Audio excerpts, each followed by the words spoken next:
Hello, welcome back to the channel. So, some good news. So for a while I've not been able to do wargaming content on the channel, but it's coming back. So just thought I'd do this video chatting about what I've been up to, what I plan to do with the channel. So one of the big things is I'm now a volunteer and a trustee at a military veterans charity called the ACVC Hub in Glasgow. And I'll talk about that in another video. Got loads of stuff to talk about that. But I set a Wargames Club there. One of the things that it does is the higher money for higher helps running costs, so it works really well, synergizes really well as well. So I've been able to do loads of different wargaming, and I've been this is sort of a renaissance, if you will, for my wargaming. So what does that look like? So this channel exploded with epic American Civil War, and I've been doing loads of those. I'm near the dog end of the project. I've almost got both my armies built and painted. So that's like 20 regiments aside, obviously using the 3 bases, cavalry, special units, artillery, skirmishers. So I am on the sort of basing and flags, and I reckon I've got about 10 tops units to paint for that. Done limbers and all sorts, so that's really cool. Done loads of epic Waterloo. And ran a big epic Waterloo war game on the 18th of June this year. I've just got into Pike and Shot. As you can see, this is virtually a brand new rulebook. So I've got some Pike and Shot guys to show off. Obviously the light's not great at the moment on them, but I will do a wee video showing them off in more detail. And the Covenanter sprues have just came in as well. What else has I been up to over the couple of years? So I've been doing Blitzkrieg Commander. Played a couple of games of this. I really like the system. I've been using 15mm Flames of War figures. Star sets for Flames of War, so good. I've bought multiples of them. And Desert Theatre, Northwest Theatre, and Russia have been building a Stalingrad board. Wait till I show you that. I've got 2 Stalingrad boards. I've not played yet.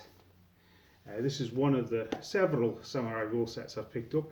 So I've got a couple of really good deals on Perry's Samurai models at Bring and Buys. So I have about 350 Samurai to paint up and organise as well. But that's kind of, I have it now, so I'll just get back to working on that. And finally also managed, even though I've had the rules for years, first edition, second edition, play a couple of Line Rampant games. Was the Rosa's armies, so that was fun. Really enjoyed them. Been doing a lot of World War II gaming, a lot of bolt action. I thought I had a bolt action book with me. I haven't. You need to see what a bolt action book looks like. But I've also been picking up a few other different sort of World War II skirmish games. Not got around to it. So this came out. World War I, weird. I have a soft spot for World War I history, and basically it's just an excuse to get some models and do some painting. Kind of World War I, bit of horror stuff.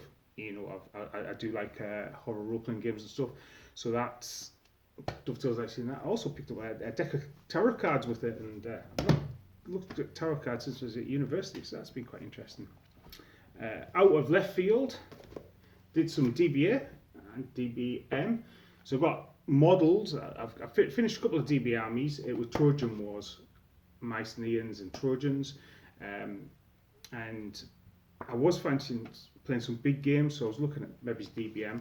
But Ancients have gone on a bit of a back burner at the moment, mainly because of what was happening at the club. I sort of got that as I was setting up the club. Pike and Shot. You know, I've got to Kill a King. This is what I've been reading recently, but I've had this for ages. And looking at the scenarios and how to change them over to Pike and Shot. Battle Group, picked up loads of the Battle Group books. Love the Battle Group books. Force organisation, bit of background, bit of stories. So I've almost got the full set of Battleground books. Obviously, when I was working on my Stalingrad board, 15mm. As much inspiration as I could get. Lots of black powder of different scales. So epic battles, and we've also done some big 28mm Napoleonic battles with black powder as well. So as you probably tell, a lot of my gaming now focuses around a club at the hub. So the hub meets weekly. We play any games. A couple of exceptions that we don't. We don't really have 40k, but that's because there's a 40k club also meets at the venue. And once a quarter we have a big games day. So we did Waterloo. We've done a couple of 28mm big battles. We've done a day where you could just come down and play big games yourself, set them up. So I played a big Black Powder American Civil War game. And the last event we did, and there's a wee video going to go on, just me walking around with the camera, was a charity event for Borodino. So what we did was, in the run up to the event, we collected money and bought a Russian army. Between us we had a decent sized French army. So what we did with the Russian army was we had a paint-a-thon. So we got it painted up to fairly good standards, and we had some Twitch streams and stuff, and 24 hours. Then we refought Borodino with it. One of my best days gaming. There were 3 weekends. It was 2 days. West Coast of Scotland flooded that weekend as well. It's quite difficult to get to, but that's another story. 3 tables: the north, which is Borodino Village and the river; the middle, which is Grand Redoubt and the Flechettes. That was the biggest one, and then the bottom was the Poles. I was a Polish pushing in. You can move reinforcements between tables. Where do you deploy the guard? That sort of stuff. Really good, solid game of Black Powder. About 18 players as well. It was solid. And so far we've raised about £2,500 for the charity, the SAVC Veterans Hub. Goes through its running costs. So now we're in the process of selling on the Russian army that we painted, and we're selling that either individual regiments or brigades on eBay. So yeah, so I've been really busy. I've got loads to talk about. I'm glad I can talk about it again, and I look forward to chatting to you more. So may all your dice that you need to roll sixes, and I'll see you again. Bye for now.